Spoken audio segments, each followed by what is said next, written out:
तहरा पके हुता तकलीफ हो खेला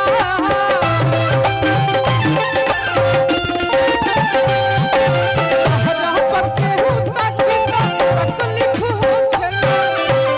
एगो यूट्यूब के माध्यम से एगो मंच के माध्यम से सुधीर भैया हमें थोड़ा सा तारीफ का कर दिले कि सब केहू के मैसेज आवे लगल। हाँ अब हमार भैया वो हमरा माने ला तो हमरा तारीफ कर दिले तब अतनो पके हु डाटी तो तकलीफ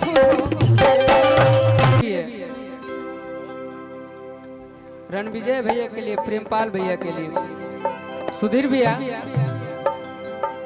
देखिए जादी कल्लू भैया से तो दूसर बार हमरो एक आध गो बतिया सुन कि जिसके घर आईना नहीं होता उसका खुद का पता नहीं होता। और रणविजय भैया कहेंगे आपको कि दोस्तों की कमी नहीं होती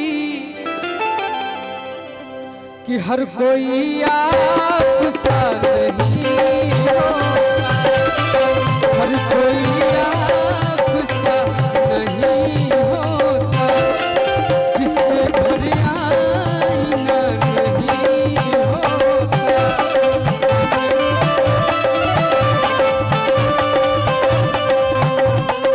उसका खुद का पता नहीं होता, उसका खुद का पता जिससे घर कब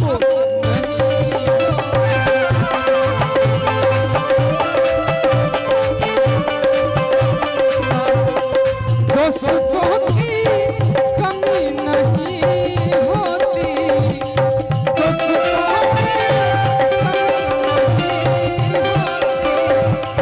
हर कोई आपसा नहीं होता,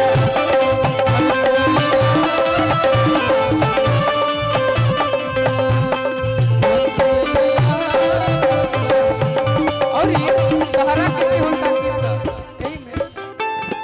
चेंज कर दिया।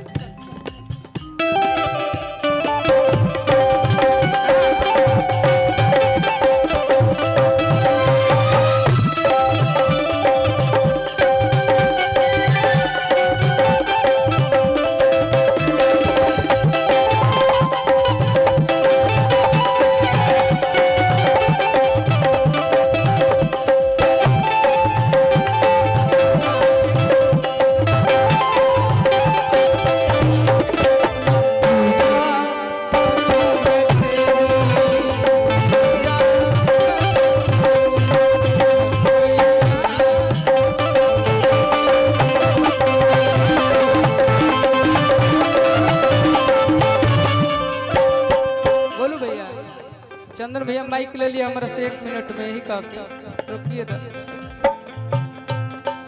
प्रेम इतना है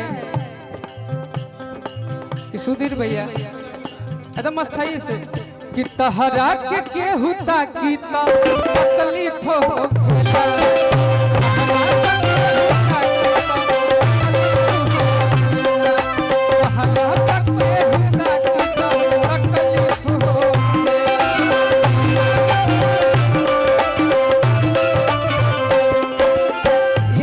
आंसू भैया कल्लू भैया के लिए कहते हैं और हम कह रहे हैं अपने बड़े भैया के लिए।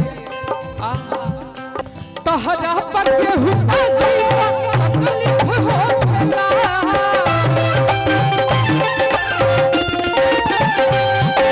तहरा पके हुता तकलीफ हो खेला। एगो यूट्यूब के माध्यम से एगो मंच के माध्यम से सुधीर भैया हमें थोड़ा सा तारीफ का कर दिले कि सब केहू के मैसेज आवे लगल। हाँ अब हमार भैया वो हमरा माने ला तो हमरा तारीफ कर दिले तब अतनो पके हु डाटी तो तकलीफ हो।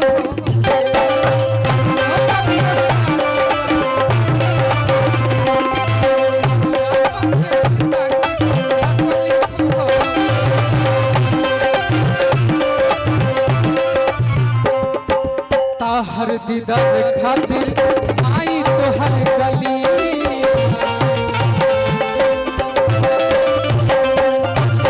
हर दीदार खातिर आई तो हर गली इतना प्यार है कि आपको अगर हवा भी छुएगा तो थोड़ा सा तकलीफ होगा। घर के हुए तो घरे ना चाहिए। हमरा जहाँ तक पता बा कि कलुहे के पापा भी उनका के कलुहे कहेले तो उनका चाचा कहे ना कहीं तो हर दीदार खातिर आई तो हर गली